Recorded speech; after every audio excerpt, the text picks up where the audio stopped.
Isang mainit at maintrigang hapon po ng Martes muli sa inyong lahat mga kapatid. Kahapon po tapos na eleksyon. Sigurado, kabado pa rin hanggang ngayon ang mga politiko, lalo na ang kanilang mga taga-suporta. Pero sa kabila po niyan, hayaan niyo po munang bigyan namin kayo ng kaunting kasiyahan sa aming tatalakayang mga paksa. Dito lamang po sa mas pinalasa at mas pinaanghang na juicy. Maraming salamat po sa pagtutok. IC? Yes, actually, Nay, Direk Joey, Kuya George, Alex, napaka-importante ng episode ngayon kasi ang tatalakayin natin, di ba may bumoboto-boto dyan ngayon sa Juicy, itatake natin at mag-vote tayo. Actually, nag-vote ang mga press kung sino mga hottest male celebrities. Yes. Sobrang importante nito para sa akin.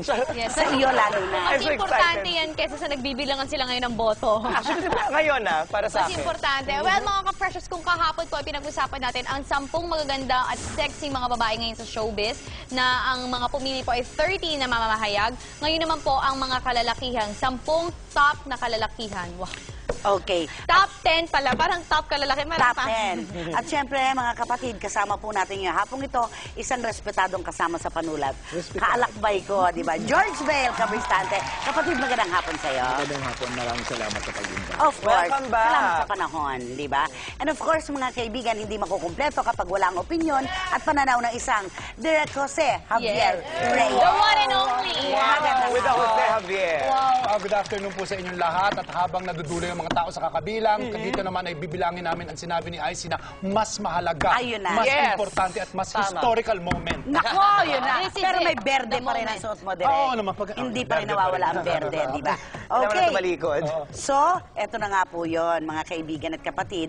Kung kahapon po ay tinutukan natin ang 10 pinaka-sexing babae ng showbiz, sa hapong ito naman ay pupunta tayo sa kabila. Sino-sino nga ba ang mga lalaking naiiba sa iba sa mundo ng pelikula at telebisyon? Narito po.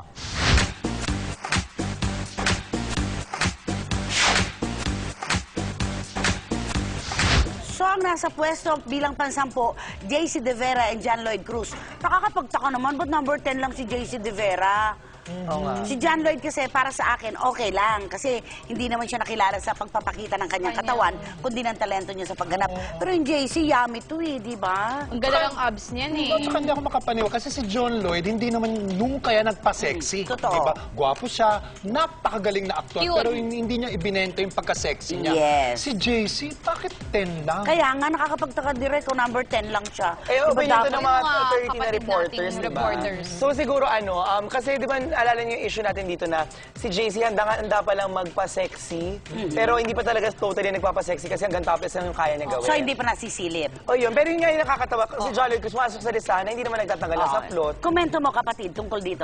JC. 10 pinaka-sexy, number 10, si JC De Vera at si John Lloyd. Siguro hindi pa talaga siya associated sa pagpapakita ng Katawan. katawan. Medyo hulsam pa siya eh. Okay. O yun, naka-inspire to para sa mga ibang lalaki, si John Lloyd. Ako, I find him sexy kasi hindi siya iba yung dating niya, parang siya yung tipong Marami lalaki na nagkakagusto sa pwede mo siya kanya. maging best friend, pwede mo siya maging roommate nung college. Saka yung parang may sense of humor siya. Oo, tsaka may charisma talaga na, alam mo, hindi mo kailangan ng six-pack or ng malalaking bicep para maging sexy at Saka para alam mo, mag-attract. Crush ka na rin daw ni Jake. Alam mong John Lloyd. sensitibo, no? Sensitibo kasi. Kaya alam natin na si John Lloyd, Oo. sexy sa pansarili niyang katangian. Tsaka at swabe, paraan. napakaswabe. Tama. True. Okay. Okay? Pang-siyam tayo. Sino nga po ba ang pumuposisyon? Sa number 9, eto na po siya.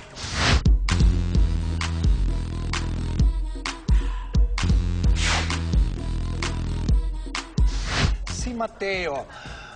Kasi para sa akin, sa akin lang naman may pagkabubot paga. Oo, may pagkabubot Hilaw pa. pa. Anong bubot? Bubot, Hilaw hindi pa. pa hinog yung Okay. kanyang sexiness. Unang-una, bata pa siya. Di ba? Si Andy, Baby your face. favorite Andy Eigenman, ang kapartner niya. Hindi ba? So, hindi pa hinog yung pagka-sexy. Hindi mo pwedeng ihambing kung itatapat mo kahit na kay JC. Hindi ko sinasabing hindi siya sexy, pero para maging number 9, teka pa ka, yun ang hindi pa yata doon. Kasi sa iba yung sexy na yung